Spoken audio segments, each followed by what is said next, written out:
Parlez-vous le Klingon, le Quenya ou le Cobayen? Non, bon, rassurez-vous, nous non plus, et c'est pour ça qu'à Entrée Libre, on a essayé d'en savoir plus, de comprendre d'où venaient toutes ces langues inventées, inspirées ou gribouillées sur un coin de table. En littérature, cinéma ou encore en musique, les langues inventées sont partout et aujourd'hui à l'honneur du nouveau festival au Centre Georges Pompidou. Je ne sais si construire une langue inventée répond à la volonté de sortir de la langue commune, du tronc commun même de la langue. Mais il me semble qu'à tout moment de l'histoire la plus reculée à l'histoire qui nous est la plus présente, lorsqu'il y a saturation de la parole, il n'y a plus rien d'autre à faire que d'inventer sa propre langue. De l'Antiquité en passant par Shakespeare et jusqu'à nos jours, on dénombre aujourd'hui plus de 3000 langues inventées. La scène musicale actuelle en recèle de nombreux exemples avec le groupe Magma et son Cobayen, mais aussi avec Sigur Rós et son Wolenska.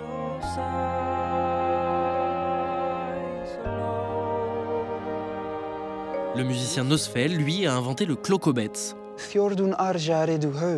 Non, je ne me souviens pas de vous. Une langue propre avec une syntaxe et une grammaire qu'il a composée à partir de souvenirs d'enfance. Mon père était polyglotte, autodidacte, donc il maîtrisait plein de langues. Donc les histoires qu'il me racontait la nuit, c'était des espèces de choses, de mélange entre sa langue maternelle, qui était le berbère, et puis le français, parce que moi c'était ma langue maternelle à moi.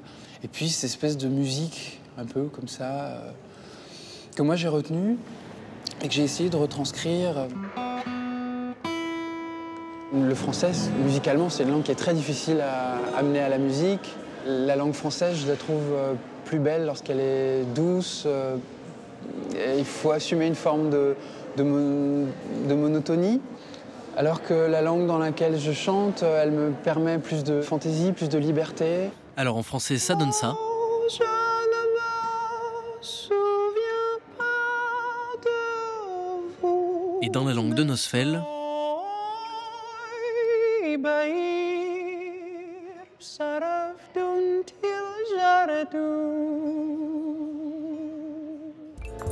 au service de la musicalité, la langue inventée donne aussi l'occasion d'atteindre une profondeur narrative, comme dans la saga du Seigneur des Anneaux de Tolkien. Une des origines de son œuvre, c'est le goût pour les langues. Il explique dans une de ses lettres qu'il n'est pas musicien, il n'est pas compositeur, mais qu'il a ce même plaisir à inventer des langues, des mots et des sonorités que d'autres personnes peuvent avoir comme plaisir à composer de la musique, du jazz ou ce genre de choses. Voilà.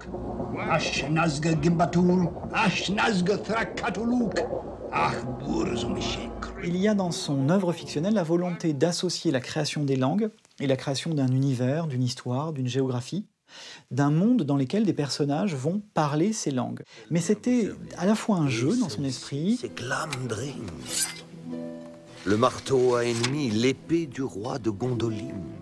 Mais également une nécessité, au sens où, pour que l'univers merveilleux soit pris au sérieux par le lecteur, il faut que le monde soit crédible, vraisemblable, malgré les éléments merveilleux qu'il contient. Et donc, que ces peuples aient une histoire, aient des langues crédibles, qui évoluent, qui aient une grammaire, qui aient une syntaxe et un lexique, ça participait de la construction de l'univers, d'un univers cohérent. Mais les langues inventées sont aussi parfois une réaction aux grandes tendances de l'époque, comme en témoigne l'effervescence artistique autour du langage informatique. L'artiste chinois Xu Bing s'est notamment beaucoup intéressé à ces langages programmés. Son travail est pictogrammatique. Il fait la cartographie des pictogrammes que vous trouvez dans la ville. C'est un travail en prise directe avec la ville. Et à partir de cet inventaire, il vous propose là aussi une possible conversation dans une langue cryptée qui n'est pas loin finalement de cette langue informatique. Et loin d'être confidentielles, les langues inventées sont aujourd'hui tendance dans la fiction. Après le Klingon de Star Trek ou encore l'elfique du Seigneur des Anneaux, voici la dernière en date, le Dothraki de la série Game of Thrones.